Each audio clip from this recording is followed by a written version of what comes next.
Hello, I welcome you all for this sixth lecture on UV visible spectroscopy. Already in the previous lecture we have discussed about the absorption of carbonyl chromophore. Today we shall continue our discussion on the absorption of carbonyl chromophore. See, the carbonyl chromophore having a carbon-oxygen double bond has n electrons as well as pi electrons. As a result of this, they can show the n-pi star transition as well as the pi-pi star transition.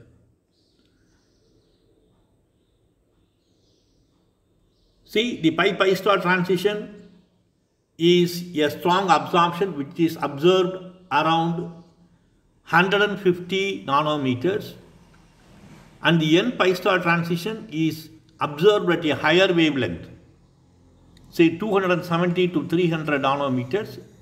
It is called as the R band. Pi-pi star transition is called as the K band. Since n-pi star transition is symmetrically forbidden, the intensity of absorption is very low, so it is a weak transition. Even then, it is identified by its presence on the higher wavelength side.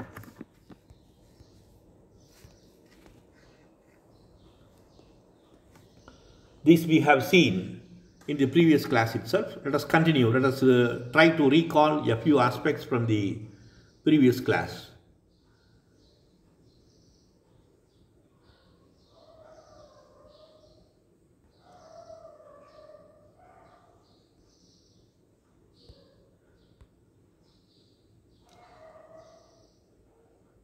We saw how the substitution at the alpha position in the case of cyclohexanones will affect the electronic transition of the carbonyl group. We saw that a halogen in the axial position produces a bathochromic effect. And we saw a tabular column given in the Sylvester Bachelor page number 315. It is for the different types of carbonyl compounds. What are the electronic transitions for the different carbonyl compounds? And after that, we discussed in detail about how the diketones are showing their electronic transitions if a carbonyl group is present on the adjacent carbons. So diketones, it is depending on the dihedral angle. Diketones are of two types, alpha diketones and beta diketones. In the case of alpha diketones, it is the dihedral angle that is playing a vital role, whereas in the case of beta diketones, it is our ketoenol tautomerization. See, in the case of beta diketones, to what extent the tautomeric form is present, that will determine the electronic transition of the compound. And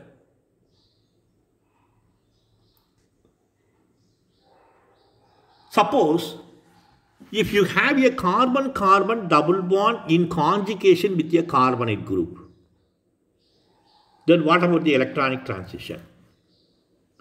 See, in the case of ethylene chromophore, we saw that when a carbon-carbon double bond is in conjugation with another carbon-carbon double bond, we observe a bathochromic effect. The carbon-carbon double bonds, if they are conjugated, then the pi and pi star orbitals overlap with each other. As a result, we have a new set of pi and pi star orbitals. So, the electronic transition from the HOMO to the LUMO becomes very easy. Less energy is required. As a result, we are noticing a bathochromic effect in the case of conjugation. So the bathochromic effect is increasing as conjugation increases. That is why when we are theoretically calculating the wavelength of absorption for carbon-carbon double bond chromophore, ethylene chromophore, we gave increments for additional conjugation. See, the same effect is observed when a carbon-carbon double bond is in conjugation with a carbonyl chromophore. See, such compounds are called as alpha-beta unsaturated ketones and aldehydes. If you have one carbon-carbon double bond in conjugation with a carbonyl group, it is called as a enone. The enone shows a K band. The pi-pi star transition is observed around 215 to 250 nanometers. The Emax value, it is very strong. It is of the order, say, 10 to the power 4, 10,000 to 20,000.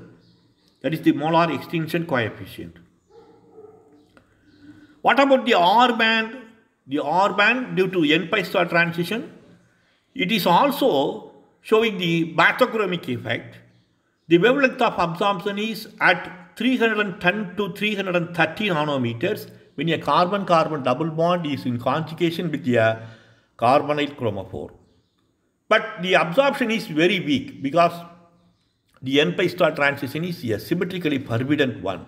Anyhow, because of the conjugation with a carbon-carbon double bond, a bathochromic shift is observed and the wavelength of n-pi star transition is noted around 310 to 330 nanometers.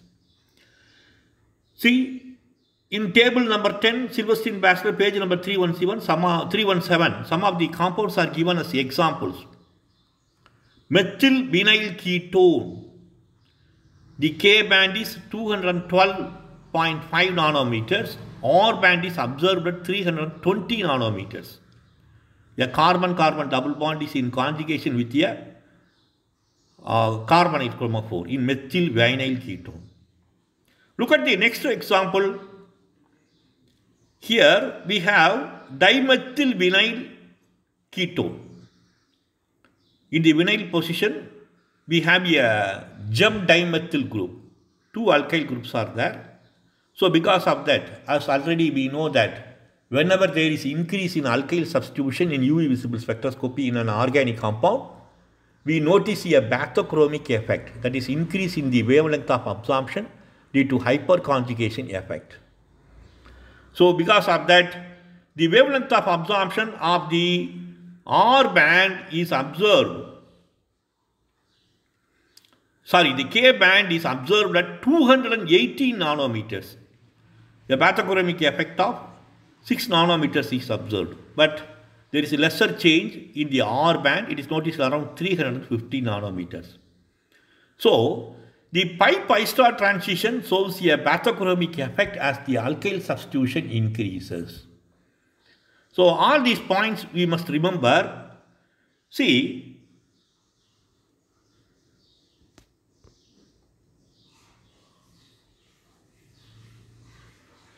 let us go to the effect of solvent polarity.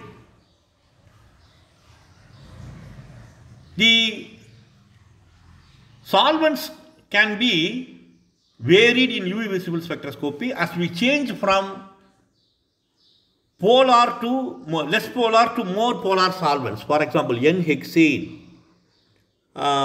is a less polar solvent. Carbon tetrachloride, less polar solvent. Chloroform, water, they are all more polar solvents. R band is due to n-pi star transition and the K band is due to pi-pi star transition. What happens to the polarity of the solvent? In my previous lectures itself we have discussed. When we discuss about the carbonyl group absorption, n-pi star, R band and K band of carbonyl group, we notice that whenever there is an increase in the solvent polarity, the n-pi star transition is affected. It is showing a hypsochromic effect, that is reduction in the wavelength of absorption. Whereas the K band is showing a bathochromic effect. See, with the help of your diagram, I have explained the polarity of the solvent. If it is more polar, then it is able to form hydrogen bond with the organic substrates. As a result, the n orbitals and pi star orbitals are stabilized, but the stabilization of the n orbital is more. Because of these, though the pi star orbitals are stabilized, because of the higher stabilization of the n orbitals, the non-bonding orbitals with the more polar solvent, the electronic transition from the n to pi star orbital requires more energy. The gap between the n pi star orbital increases, so it requires more energy. As a result, the wavelength of absorption comes down. We are noticing a hypsochromic effect with highly polar solvents in the case of R band. Whereas in the case of K band, since the pi star orbital is stabilized and not the pi orbital due to the polarity of the solvents, the energy gap between the pi and pi star orbital is less. So lesser amount of energy is required. As a result, the wavelength of absorption increases. We are noticing a bathochromic effect in the case of K bands with the increase in the solvent polarity.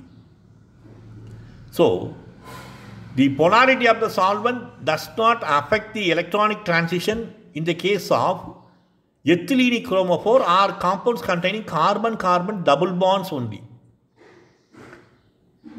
The effect is less. Whereas, in the case of compounds containing carbonyl chromophore, the effect is more pronounced. That is why we insist that we must mention the polarity of the solvents. When we have a carbon-carbon double bond in conjugation with a carbonyl group, the R band shows a hypsochromic effect with the polar solvents, whereas the K band shows a bathochromic effect with the polar solvents. See, this is shown in table number 11, page number 317, Silverstein-Bachelor, spectrophotometric identification of organic compounds. The reason for repeating the author and the textbook is only to encourage our students to read the textbooks, read the books, then only you will understand the subject. So, mesetyl oxide, table 11, page number 317 in Silverstein-Bachelor gives you the influence of solvents and its polarity over the electronic transitions in the case of enones. The same thing is applicable for dienones also. So, solvent is isooctane, pi star transition 230.6, n pi star transition 321 nanometers. Chloroform, a more polar solvent, pi star transition shows a bathochromic effect 317.6, n pi star transition shows a hypsochromic effect, so 314, reduction in the wavelength of absorption. Whereas if you move to more polar solvent, namely water, the pi star transition is observed around 242.6, bathochromic effect. Whereas the n pi star transition shows a hypsochromic effect and it is submerged with the pi star transition. See, it is submerged under the K band, it is not visibly appearing when you move to more polar solvent in the case of mesetyl oxide. So that is the effect of solvent polarity in the case of UV visible absorption of enones and dienones. So, in recording the UV visible spectrum of such compounds, we must mention the solvent that is used for recording the UV visible spectrum. If it is a R band, then it produces a hypsochromic effect with the increase in solvent polarity, and if it is a K band, we are noticing a bathochromic effect with the increase in solvent polarity. So this point must be discussed. See,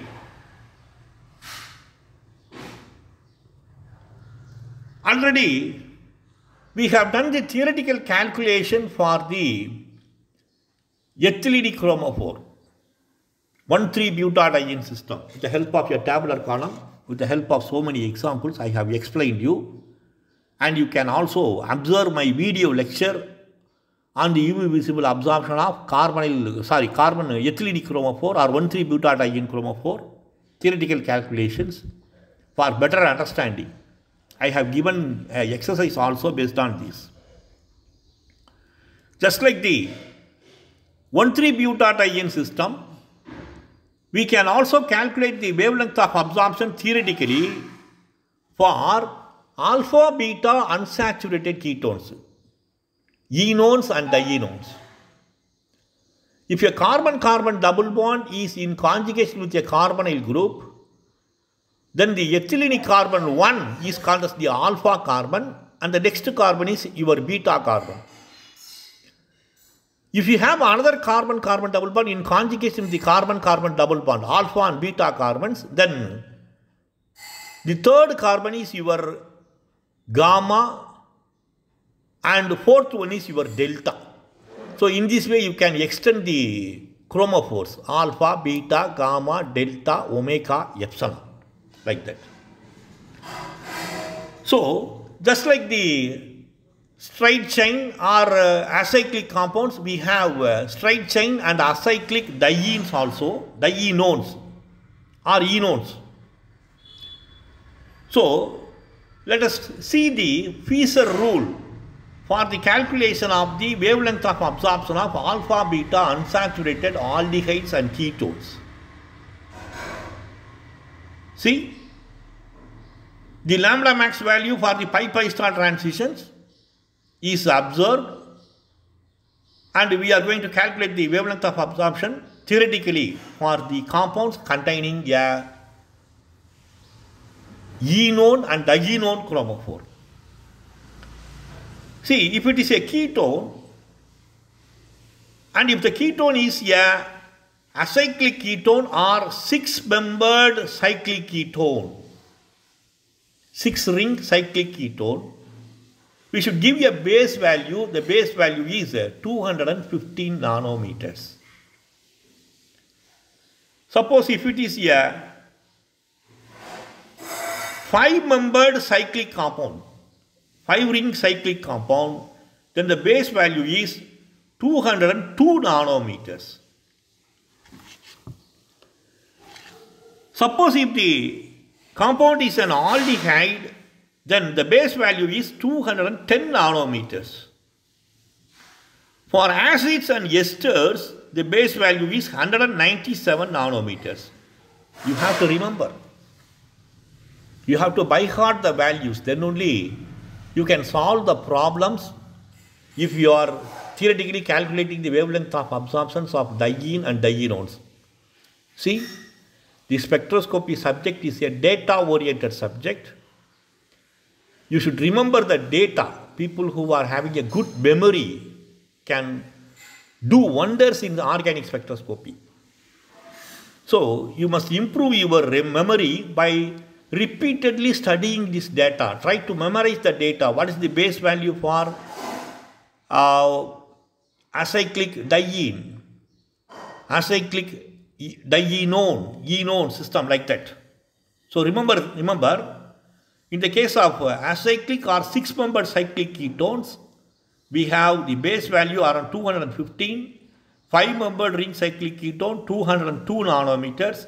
For aldehydes, it is 210 nanometers. For acids and esters, it is 197 nanometers. See, we have a carbon-carbon double bond in conjugation with another carbon-carbon double bond. Look here. So, the carbon is the carbon next to the carbonyl group is called as the alpha carbon, beta, gamma, delta. The different positions are indicated. See, if you have a conjugation, in addition to the conjugation, your enone becomes a dienone.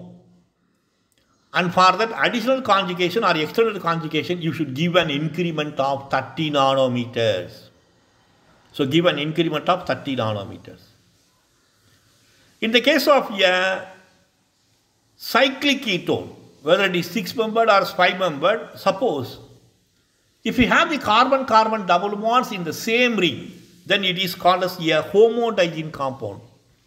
So all the rules and regulations of the Fischer rule that is applicable for the calculation of carbon-carbon double bond is applicable here also. So you should consider the increments for the alkyl substitution. You should consider the increment for homodiene or homodiene compound. And also you must consider the increment for exocyclic double bond. All the rules are the same. Only thing is the values are a little bit different. So in the case of homodiene compound, you should give an increment of 39 nanometers. So once again, let me recall. If the base value, if the enone system is a 6-membered ring cyclic compound, then the base value is 215 nanometers. 5-membered cyclic ketone means then the base value is 202 nanometers. And if you have conjugation, in addition to the conjugation that is already present, extended conjugation, give an increment of 30 nanometers. And if it is a homodiene compound, you should give an increment of 39 nanometers. So let us go to the next slide. Here I have the increments. So in the case of a enone and dienone system, we have different positions: alpha, beta, gamma and delta positions. Already it is indicated.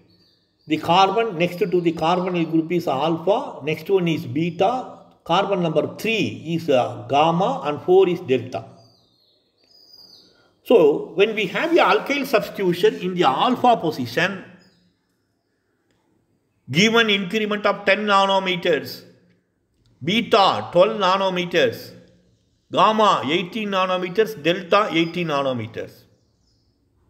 See, if you look at the tabular column, some of you may be afraid of reading this tabular column. It is very easy. If you practice some 5 or 6 times, the data will remember. Data will come to your mind very easily.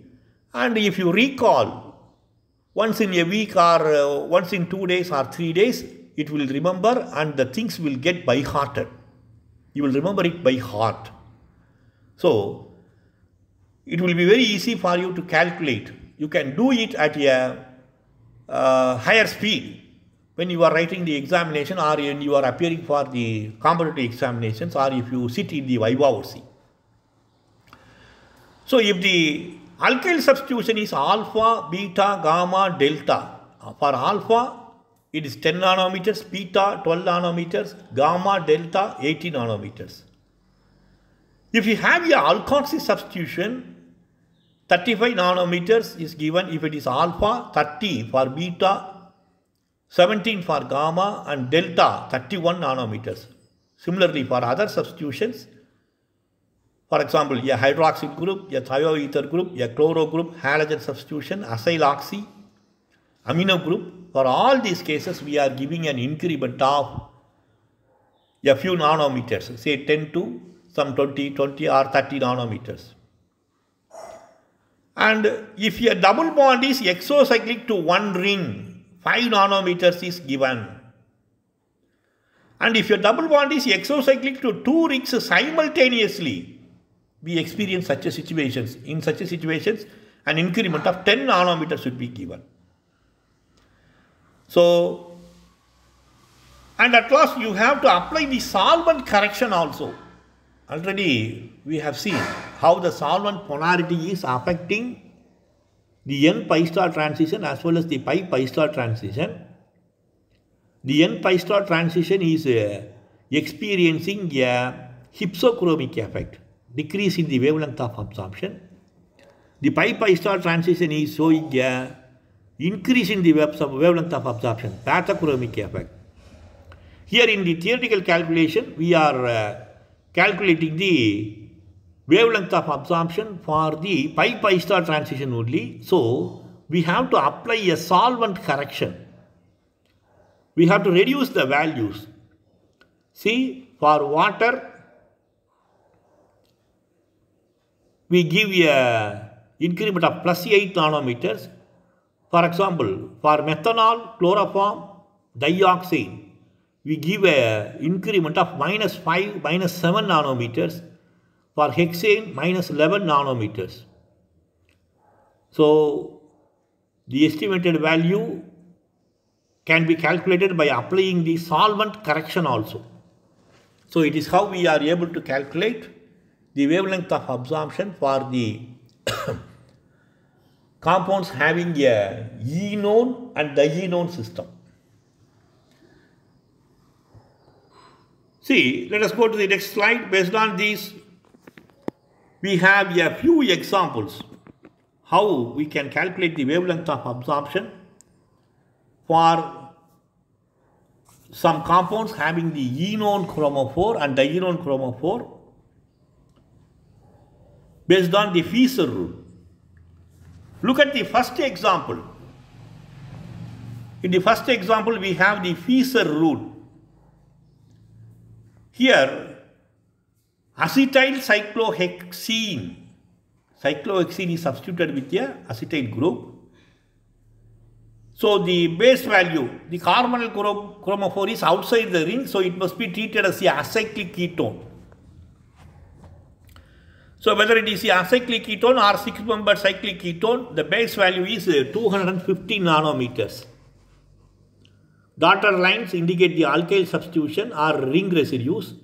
So we have a alpha alkyl substitution in the case of acetyl cyclohexene. Increment is 10 nanometers. Beta alkyl substitution 12 nanometers.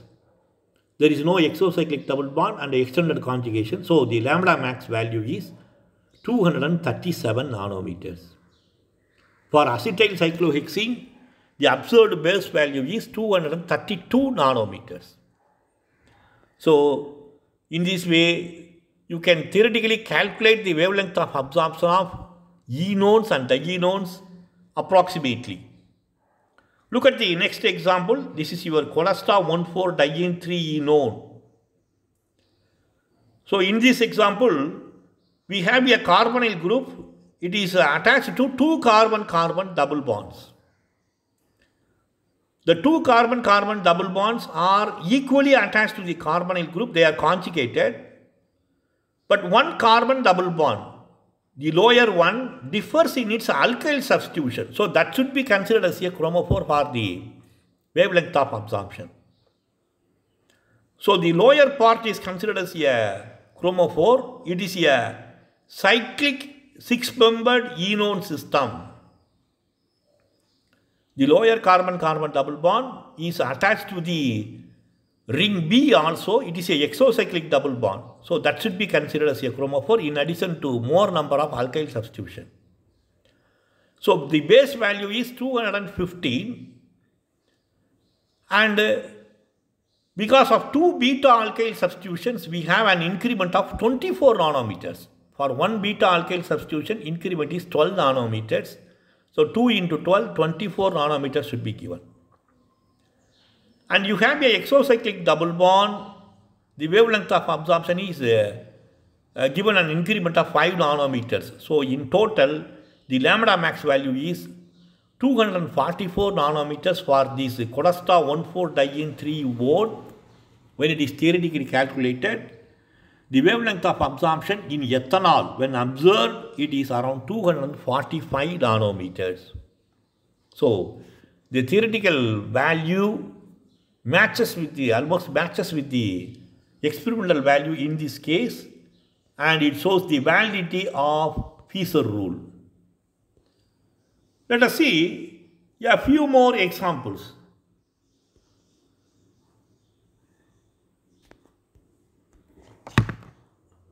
See, look at the first example. It is a cyclohexenone. Carbon-carbon double bonds are present in the same ring. So it is a homodiene or homoannular diene component. One is exocyclic and we have two alkyl residues. So we give the base value around 215 nanometers. It is a cyclic 6-membered dienone. The base value is 215 nanometers. No alkyl substitution in the alpha beta carbon. I have indicated the positions. But coming to the delta position, you have 2 alkyl residues. An increment of 18 nanometers should be given for the 2 alkyl residues. So 2 into 18, 36 nanometers. The carbon-carbon double bond at the gamma and delta position is conjugated to a alpha beta carbon. So additional conjugation give an increment of 30 nanometers. And you have a homoannular diene component also. So because of the homoannular diene component, an increment of 39 nanometers is given. Gamma delta bond is exocyclic to ring B. Increment of 5 nanometers is given. So in total, the value comes around 325 nanometers. Look at the next compound. See, here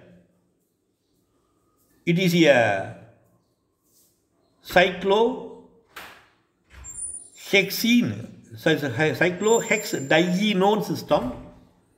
See, the double bonds are not present in the same ring, so there is no homoannular diene component, but they are conjugated. See, for this cyclohexenone system, I give you the base value around 250 nanometers. We have a beta alkyl residue, only one beta alkyl residue. I have indicated with the dotted lines. So for one beta alkyl residue, an increment of 12 nanometers is given. For gamma delta alkyl substituents, an increment of 36 nanometers is given. Two groups are there, 2 alkyl residues are there. So 2 into 18, 36 nanometers. And both ring A and B are having exocyclic double bonds. So the exocyclic double bonds are given an increment of 5 nanometers, 2 into 5, 10 nanometers. For additional conjugation, an increment of 30 nanometers is given. So the total value comes around 303 nanometers. Look at the next compound. This is also a hexenone system, hexadienone system. Carbon-carbon double bonds are present in the same ring, so it is a homoannular diene component. We should give an increment.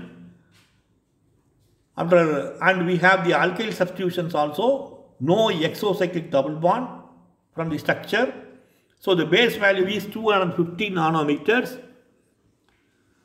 Alkyl substitution at the delta position, we have 2. So 2 in the 18, 36 nanometers. For gamma alkyl substitution, 1 in the 18, increment of 18 nanometers is given. Additional conjugation, 30 nanometers is given. For homoannular diene component, 39 nanometers is given. So the total value comes around 338 nanometers. So I have demonstrated how the wavelength of absorption for the enone and dienone compounds can be calculated. I have given a few examples. These examples are taken from John R. Dyer, Organic Spectroscopy and its Applications by John R. Dyer, a very old book. You can calculate. I have given the positions also, how the chromophore must be considered. The first one must be treated as a acyclic ketone because the carbon-carbon double bond is outside the ring system. And it is also exocyclic to 2 rings. The carbon-carbon double bond is outside the ring. It is exocyclic to 2 rings. And look at the next compound. It must be treated as a cyclic enone system, cyclic enone system. Third one, acyclic system. And coming to the fourth one, we have a cyclic diene system. Homonomer diene component is present. Fifth one, the carbon-carbon double bond positions are different, so alkyl substitution varies. And come to the sixth one, alpha, beta, gamma, delta, omega and epsilon. So you have two additional conjugations and the positions are also different. Alkyl substitutions are there. So by considering all these points, you must theoretically calculate the wavelength of absorption for the compounds that is given. See, when you are theoretically calculating the wavelength of absorption of your organic compound, you will come across some peculiar situations. Already we have seen, we have two carbon-carbon double bonds in conjugation with a carbonyl group. Both are identical. Which part should be considered as a chromophore? For example, look at the first structure.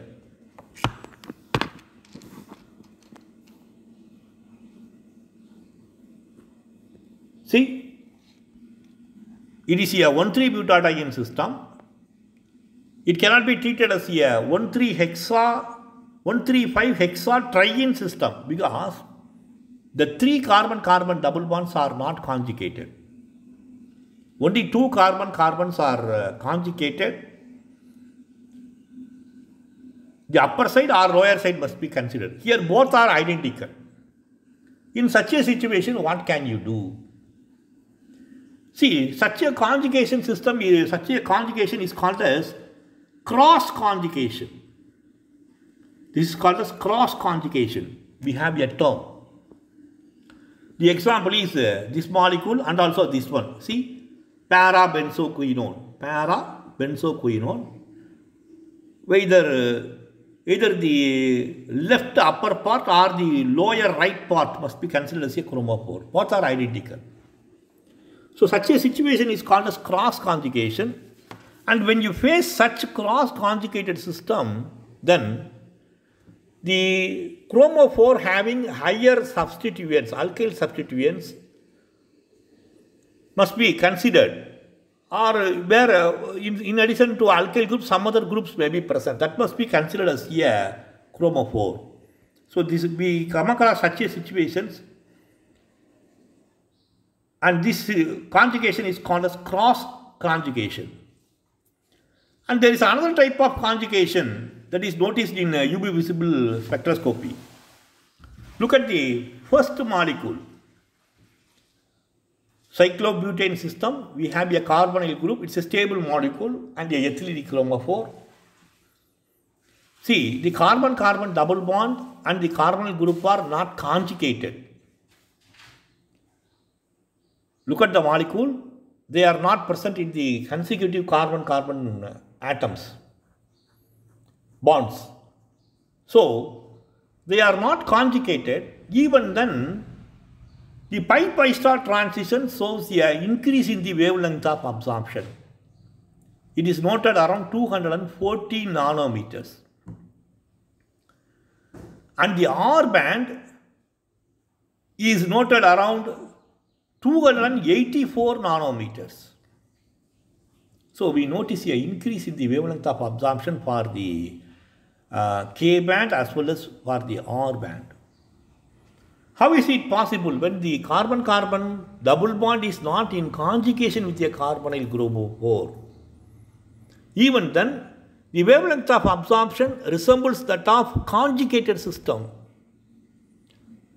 Here, if you look at the structure of the molecule, then the structure of the molecule favors the conjugation. Though the carbon-carbon double bond is not in conjugation with a carbonyl group, structurally, that means in terms of carbon-carbon positions, the stereochemistry of the molecule favors the conjugation. The stereochemical structure of the molecule favors the overlap of carbon-carbon double bonds with the carbonyl group. As a result, the conjugation occurs And such a conjugation is called as transannular conjugation. In the Viva OC, they may ask you, what is meant by transannular conjugation? In your end semester examinations, you may find a question in your 5 marks or in the B part. That is, what is transannular conjugation? In the CSIR UGC examination in part B, not in part C, in part B you may find a question connected with this one, how the UV visible absorption of this compound is explained based on this transannular conjugation. That is why I am giving you this example. So what is transannular conjugation? The carbon-carbon double bond is not conjugated with the carbonyl chromophore. In spite of this, we are noticing a bathochromic effect in the K band and a hypsochromic effect in the R band. Sorry, that is with the solvent polarity. We are noticing the wavelength of absorption, which is found to be increasing in the pi-pi star transition as well as in the R band. So, such a conjugation is called as transannular conjugation. So, the conjugation effect is felt, though the carbon-carbon double bond is not conjugated with the carbonyl group. Such a conjugation is called as transannular conjugation. And you have a specific example. Another specific example. This is a cyclic compound where you have a carbonyl group and you have a sulfur, a heteroatom. The sulfur heteroatom, being a heteroatom, has the non-bonding electrons. Just like oxygen, it has 2 lone pairs of electrons. Sulfur is a element next to the element oxygen in the periodic table. So, it shows a similar electronic structure arrangement like our oxygen. So, sulfur has two lone pairs of electrons, non-bonding electrons. See, this compound shows an absorption around 238 nanometers. The wavelength of absorption is found to be higher for the carbonyl group, that is for the isolated carbonyl group if you compare. What is the reason for the higher wavelength of absorption for the carbonyl group of this compound? The reason is you have a heteroatom sulfur with 2 lone pairs of electrons. N orbital electrons are there. See, the sulfur atom is positioned in this molecule so that the structure of the molecule favors the overlap of N orbitals of the sulfur atom with the carbonyl group. Because of this structural favoritism, the wavelength of absorption is found to be higher. So, it is just like our conjugation, and it is also discussed under the heading, namely transannular conjugation. So, whenever you are thinking of transannular conjugation, please remember these 2 examples. So, we have seen what is meant by cross conjugation. Cross conjugation must be remembered when you are theoretically calculating the wavelength of absorption of the chromophores, namely enone, dienone, or butadiene or cyclohexadiene system. Whatever it may be, please remember this point, namely cross conjugation, and remember what is meant by transannular conjugation also in UV visible spectroscopy. Let us move to the compounds containing the benzene ring. See, benzene ring system is different from a ethylene chromophore. Benzene ring system itself is unique because it has 3 carbon-carbon double bonds which are conjugated. So, these are the conjugated structures, delocalized the resonance structures of benzene. First one, second one, and that last one is the resonance hybrid. So the carbon-carbon double bonds are different from isolated carbon-carbon double bonds or the carbon-carbon double bonds of butadiene system. So that is why when we discuss about the electronic transitions, we saw that benzene system is showing a B band, benzenoid bands. In addition to the B bands, we are observing the E and K bands also for benzene system. So for benzene chromophore, for benzene, the wavelength of absorption is noted around 184, 204 nanometers and 256 nanometers. They are called as E1, E2 and B bands. So the E2 is your K band, B band is given the symbol B, 256 nanometers. So it is discussed in table number 14 in Silversteel Bachelor. Just like the butadiene system, alkyl substitution over the aromatic rings produces a bathochromic effect, and the presence of oxochromes like OH group NH2 substitution, all of them also produces the same bathochromic effect with the intensification of B bands. See, substitutions like hydroxyl and amino group, they are all oxochromes, they produce the bathochromic effects. So you can theoretically calculate the wavelength of absorption by Fischer rule for this benzene chromophore, and it is also discussed in the UV visible spectroscopy. See, we have theoretically calculated the wavelength of absorption for enones and dienones. The same thing can be extended for the theoretical calculation of the wavelength of absorption of carboxylic acids. They also contain the carbonyl chromophore. Enone, dienone, just like enone and dienone, we can calculate the ene carboxylic acid wavelength, diene carboxylic wavelength. Refer Silversteel Bachelor. Okay. If I discuss all those things, then the UV visible spectroscopy itself will become a very heavy one. So I have avoided for simplicity in my discussion. You can refer, if you want to read, you can refer. But basically in UV visible spectroscopy, we are concentrating on the wavelength of absorption of carbonyl chromophore and the ene chromophore only.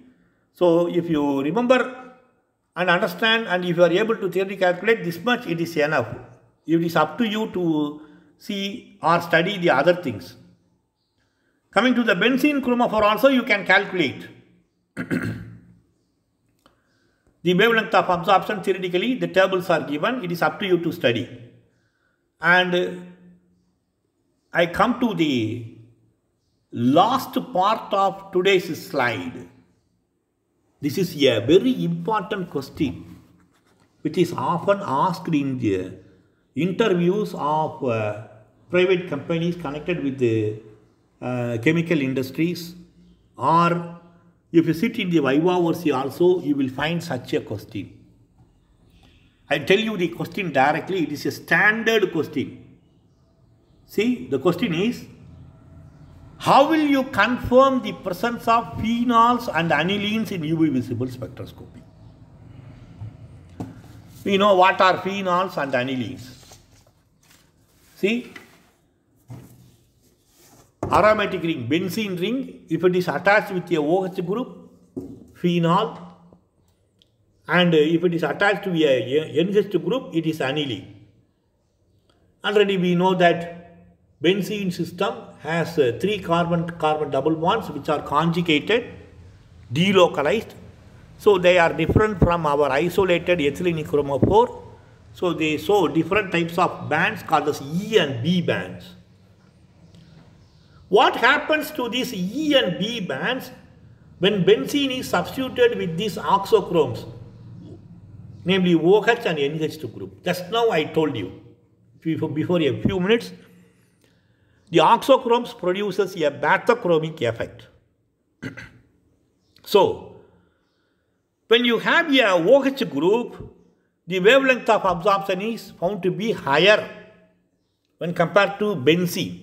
So, phenols are showing a higher wavelength of absorption for the E and B bands when they are compared with benzene. Similarly, aniline having a amino group NH2, it also produces the same bathochromic effect because it is also a oxochrome. I have told you the reasons. OH group is having a lone pair of electron, two lone pairs of electron. NH2 group is also having a lone pair of electrons. When we have such electron-rich substituents, they try to drive the electrons density inside the aromatic system. So the pi electrons will be easily promoted to the pi star orbital. As a result, we are noticing a bathochromic effect. So the OH group and NH2 group, which are oxochromes, they produce a bathochromic effect only. The wavelength of absorption will be higher when compared to benzene. Now, how can you identify the presence of a phenol or aniline using UV visible spectroscopy? It is very simple. Let us do a test. If you suspect that the given compound is a phenol, then you record the UV visible spectrum, notice the wavelength of absorption. After recording the UV visible spectrum once again, if you add a drop of sodium hydroxide, then what happens? The phenolic compound is converted into sodium phenoxide. So, salt formation. Phenol, it is less acidic, or it is weakly acidic in nature. The OH group ionization is less when compared to the carboxylic acids, so it is less acidic when compared to carboxylic acids, phenols. You may remember our separation in inorganic mixture analysis. We are using sodium bicarbonate and sodium hydroxide for the separation of carboxylic acids as well as phenols. So phenols, if they are treated with sodium hydroxide, then you get the sodium phenoxide. See, look at the structure of sodium phenoxide. I told you the hydroxyl group is producing a bathochromic effect because of the presence of lone pair of electrons over the oxygen. Now, because of the conversion to sodium phenoxide, in addition to two lone pairs of electrons, the oxygen bears a negative charge also. So, because of this, the electron density around the oxygen increases further. As a result, more number of electrons are driven towards the benzene ring. So, the compound shows a higher bathochromic effect, higher wavelength of absorption. So, the bathochromic effect increases further. We are noticing an increase in the intensity of absorption also. So, how to identify phenols with UV visible spectroscopy? If you suspect that the compound is a phenolic one, record the UV visible spectrum, note the wavelength of absorption. After that, you add a drop of sodium hydroxide to the sample tube. You will notice an increase in the wavelength of absorption. Bathochromic effect is observed when compared to the parent previous spectrum. The increase in intensity of absorption will also be noted. So that shows the presence of phenol. Now, what happens? How can you confirm aniline? Aniline has a property. See, the nitrogen is having a lone pair of electron. The lone pair of electron over the nitrogen atom imparts basic character. That is why the nitrogenous compounds are able to exist as quaternary ammonium compounds. Aniline, a primary amine, methyl aniline, N-methyl aniline, N-dimethyl aniline, trimethyl aniline, that is a quaternary ammonium compound.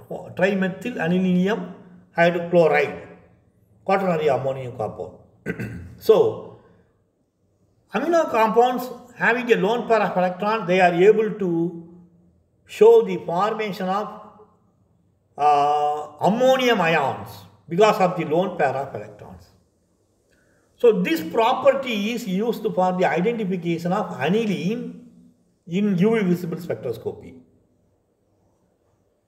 See, when you are suspecting the compound to be an aniline, nitrogenous compound, record the UV visible spectrum, note the wavelength of absorption and intensity of absorption. Now, to the sample tube, if you add a drop of hydrochloric acid, then what happens? See, the aniline is converted into a ammonium ion, anilinium hydrochloride. Because of the treatment of aniline with the hydrochloric acid, the lone pair of electron over the nitrogen disappears. Now you can see a positive charge. So anilinium hydrochloride, it loses its oxochromic effect. The amino group loses its oxochromic effect. Originally, aniline having a nitrogen with lone pair of electron, it produces a axochromic effect. What is meant by axochromic effect? That means it produces a pentachomic effect, increase in the wavelength of absorption due to the presence of oxochrome. Now, if it is treated with hydrogen chloride, then the lone pair disappears automatically. What happens, the pentachomic effect disappears. So, there is no effect due to the presence of the oxochrome, namely amino group, in this compound when it is converted into the aniline hydrochloride ion by treatment with HCl. So, the wavelength of absorption is now very similar to our benzene compound. The oxochromic effect or the pentachomic effect disappears when aniline is treated with hydrochloric acid. So, we notice here decrease in the wavelength of absorption as well as intensity when compared to the UV visible spectrum of aniline. In this way, we can identify the presence of aniline also in UV visible spectroscopy. So, it is how phenols and anilines are identified in UV visible spectroscopy. Remember this question, this is an interpretive question. So, how will you confirm the presence of phenols and aniline in UV visible spectroscopy? Record the UV visible spectrum of phenol, add a drop of sodium hydroxide. If it produces a pentachomic effect, it shows the presence of phenol. Record the UV visible spectrum of aniline, add a drop of hydrochloric acid. If it produces a decrease in the wavelength of absorption or hypsochromic effect, then it shows the presence of aniline.